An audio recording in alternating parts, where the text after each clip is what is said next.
Assalamu alaikum. आज बनाओ अख खास सैंडविच यह सैंडविच हेल्दी सैंडविच बच्चन हेको एज ब्रेकफास्ट यूज घर कर दिथ तो हेको तम लंचस मज सत दिथ तो अक्सर आसान परेशानी कि क्या दिमो एज स्नैक शुरन स्कूलस मज तो जंक फूड दोह दोह जान गसान दिन कह बे अनहेल्दी आसान तो यह हेको एज स्नैक्स शुरन सत स्कूल ताकि तिमन गो नो टेस्ट जनरेट तो बे तिमन बे लग तिमन मज तुम बे हेल्दी तो तुम कर एंजॉय यह सैंडविच टाइम सन जाय करके फटाफट बनाओ यह रेसिपी सैंडविच रेसिपी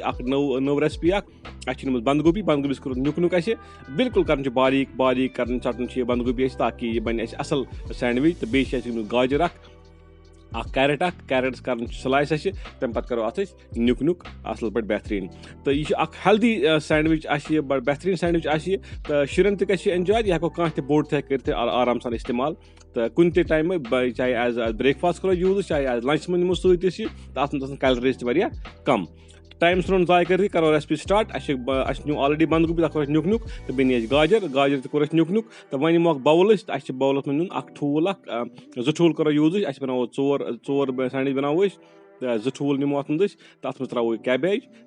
त्रो बंद गोभी तो बे त्रो गाजर अत मज करो मिक्स वेल बे त्रो नुन पीतना सत ताकि अत रोज टेस्ट जबरदस्त तो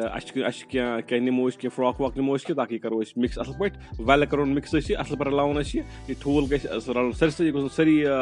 बंद गोभी गाजर तो ठूल असल पे मिक्स गन ताकि करो यह पे मजीद नेक्स्ट स्टेप एड तो मिक्स कर पे करो कम पैन करो ग्रीस विद बटर बनाओ बटर सती तो अत रोज तेल ठीक कह बटर सती बन असल खूबसूरत तो बे मजेदार अम सत तो बटर नी बटर कर ग्रीस सरसी अत पहलो अत पैन पे अत रोज मज मिक्सचर बनो ठूलुक त्रो मज अत दिमो शेप यह बनाओ रेक्टेंगल शेप बनाओ ताकि थो ब्रेडस आराम सान बे करो जहीज ताकि दोन स्लाइसन पे रोज तो बन चोर सैंडविच अ ग्रीस बे पैन कर ग्रीस बे विद लिटिल बटर ताकि टोस्ट गन थोड़ा रोस्ट कर ब्रेड पीस ब्रेड स्लाइस निम करो रोस्ट थोड़ा बुजोक तम पे करो एड बनो मिक्सचर बनो ठूलस सह करो अत पे एड तो बे त्रो अत पे चीज मोजरेला चीज त्रो स्लाइस यह बानान बाजार कुन डिपार्टमेंट स्टोरस पे